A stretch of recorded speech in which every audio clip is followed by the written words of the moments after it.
স্বাগতম ক্রিকফ্রেন্ডসের নিয়মিত আয়োজন টোটাল ইম্প্যাক্টে। আমি সৈয়দ সামি আছি আপনাদের সঙ্গে। আগস্টে বাংলাদেশ এবং ভারতের মধ্যকার একটি দ্বিপাক্ষিক সিরিজ খেলার কথা ছিল, যদিও সিরিজটা যথাসময়ে হচ্ছে না, 1 বছর পিছিয়ে গেছে। এই ফাঁকা সময়টা বাংলাদেশ আসলে কাদের বিপক্ষে সিরিজ খেলবে এটা নিয়ে অনেক জল্পনা কল্পনা ছিল।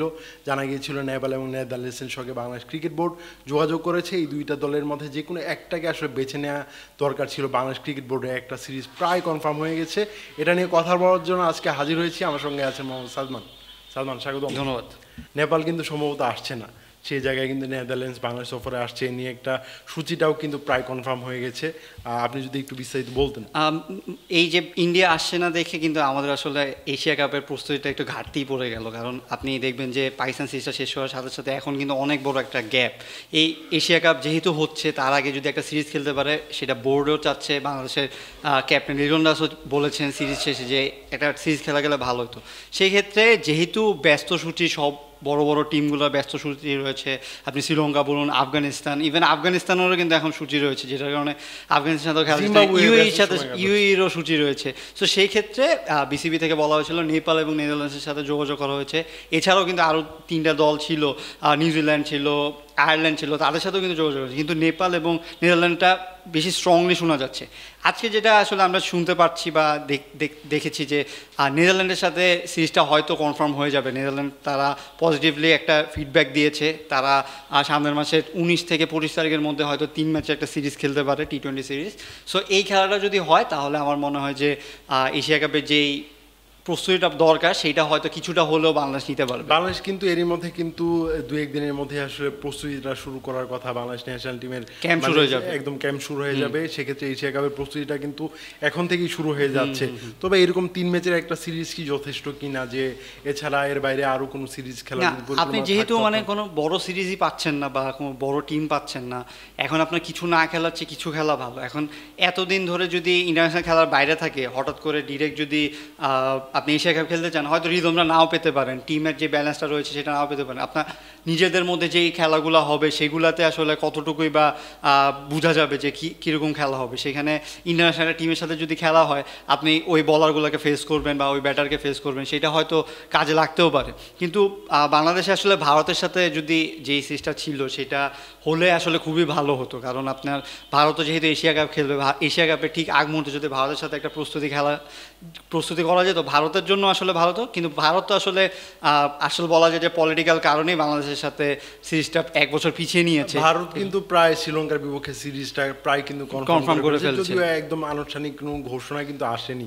তারা শ্রীলঙ্কার বিপক্ষে সিরিজটা খেলেই কিন্তু এশিয়া কাপে খেলতে যাবে। সেক্ষেত্রে বাংলাদেশকে একটু বিপাকে ফেলি, তারা আসলে নিজেদের প্রস্তুতিটা নিয়ে নিচ্ছে, এরকমটা বলা যাচ্ছে কিনা। এখন ইউএই বা আফগানিস্তানের সাথে যদি খেলা যেত আমার মনে হয় সেটাও ভালো হতো। কিন্তু যদি যেহেতু এশিয়া কাপটা ইউএর মাটিতে, সেক্ষেত্রে ইউএই একটা মানে খুবই স্ট্রংগেস্ট একটা অপোনেন্ট হতো আমাদের জন্য, যেহেতু আমরা লাস্ট সিরিজটা হেরে গেছি তাদের কাছে, একটা বদলা নেওয়ার সুযোগ থাকতো বাংলাদেশের সামনে। সো ইভেন ওমানও যদি খেলতো, ওমানের সাথে যদি সিরিজ খেলা যেত, আমার মনে হয় যে এশিয়া কাপের আগে এই দলগুলোর সাথে খেলতে পারলো এশিয়া কাপের একটা ভাব বোঝা যেত। কিন্তু এখন নেদারল্যান্ডসের সাথে আসলে নেদারল্যান্ডস বা নেপাল, তাদের সাথে কিন্তু নর্মালি আমরা বাইরের সিরিজ খেলি না।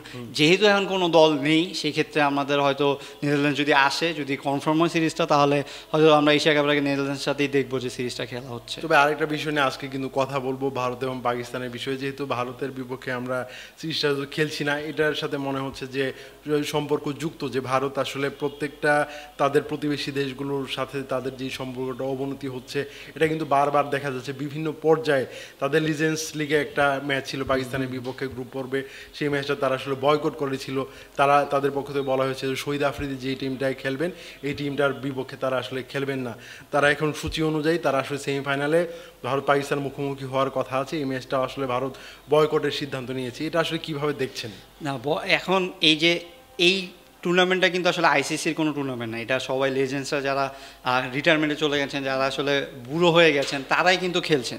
সো এইখানে যদি তাদের মনোভাব পাকিস্তানের এগেনস্ট এরকম থাকে, এখন যারা কারেন্ট প্লেয়ার রয়েছে তারাও কিন্তু তখন সেই জিনিসটা আসলে চলে আসতে পারে। সামনে আপনার এশিয়া কাপ রয়েছে, এখনও কিন্তু তারা বয়কটের ডাক দেয়নি। কিন্তু আপনি অলরেডি তারা একটা ম্যাচ খেলেনি পাকিস্তানের সাথে, এখন সেমিফাইনাল রয়েছে। সেমিফাইনাল যদি না খেলে পাকিস্তান অটোমেটিক হলো ফাইনালে চলে যাবে। সো এখন তারা যদি সেমিফাইনাল না খেলে, এটা আসলে কী বার্তা দেয়? জিনিসটা ইন্ডিয়ান মিডিয়া বা ইন্ডিয়ান যারা রয়েছে তারা কিন্তু সব টুইট করেই যাচ্ছে যে যারা সন্ত্রাস দেশ তাদের সাথে আমরা খেলবো না, তাদের সাথে মানে এই খেলার কোনো মানেই নেই। সো এশিয়া কাপে আপনি কী করবেন? এশিয়া কাপে আপনার যখন ইন্ডিয়া পাকিস্তান খেলা হবে, যেখানে আমরা প্রায় 3টা ম্যাচ হয়তো দেখতে পারি, সো তারা যখন একসাথে খেলবে এই জিনিসটা কিন্তু রয়েই যাবে। এখন ইন্ডিয়ার প্লেয়ারদের কথা আপনি চিন্তা করেন, ইন্ডিয়ান বোর্ড থেকে যদি বলা হয় না তোমাদের খেলতেই হবে, তারা যদি খেলার পরে তাদের নিজের দেশের মানুষরাই তাকে কিন্তু হয়তো আবার ট্রোল করবে বা তাকে নিয়ে হচ্ছে বিরূপ মন্তব্য করবে। তবে এখানে কিন্তু আমার একটা যুক্তিও আছে যে এশিয়া কাপটা যেটা হবে আগামী কিছুদিন পরে, সেটার আয়োজক কিন্তু ভারত। এখানে যদি ভারত পাকিস্তান ম্যাচটা যদি না হয়, 3বার অন্তত 2বার দেখা যদি না হয়, ভারতও কিন্তু আর্থিকভাবে ক্ষতির মুখে পড়বে। তারা হয়তো বা সেই লাভের কথাটা চিন্তা করে এই জিনিসটা স্যাক্রিফাইস করছে আমার মনে হয়। এখন সবই আসলে এই পুরাটাই বিজনেসের ব্যাপার, কারণ আপনি এখনও শুনতে পাচ্ছেন যে জিনিসটা হবে নাকি হবে না বা কনফার্ম এই কথা এখনো আসেনি। যেহেতু সূচি দিয়ে দেওয়া হয়েছে, সূচি বলা হয়েছে, সো এখন পর্যন্ত ভারত কিন্তু সেটা বয়কট করেনি। সো এশিয়া কাপ যখন আরও সামনে গিয়ে আসবে, আরও এক মাসের বেশি সময় রয়েছে, সো এর মাঝখানে আবার যদি কোনো কিছু অবনতি হয় তখন দেখা যাবে যে ভারত এশিয়া কাপটাই হয়তো আবার এটা নিয়ে একটা নেগেটিভ ইয়াতে চলে যাবে। সো আমার মনে হয় যে এই সময়টা যত যাবে, এই যে লেজেন্ডদের খেলাটা যদি হয় তাহলে কিন্তু আসলে অনেক কিছুরই হয়তো আমরা দরজাটা খুলে যাবে। হ্যাঁ, বুঝতে পারবো যে এই জিনিসটা যে একটা বাধা পড়ে রয়েছে সেটা হয়তো খুলে যাবে। সো আমার মনে হয় যে এই লেজেন্ডস লিগটা আসলে আইসিসি কোনো টুর্নামেন্ট না হলেও ভারত পাকিস্তানের সম্পর্কের জন্য খুবই একটা গুরুত্বপূর্ণ একটা ম্যাচ। সো দেখা যায় লেজেন্ডসরা আসলে কী করে, এরপরে আসলে এশিয়া কাপের আগে হয়তো আমরা আরও অনেক ধরনের জিনিস শুনতে পারবো। ধন্যবাদ সালমান আমাকে সময় দেওয়ার জন্য। দর্শক, ক্রিকফ্রেন্ডের নিয়মিত আয়োজনে আমাদের সঙ্গে থাকার জন্য ধন্যবাদ। পরবর্তী কোনো পর্বে অন্য কোনো বিষয় নিয়ে আবার কথা বলবো, সেই পর্যন্ত আমাদের সঙ্গে থাকুন।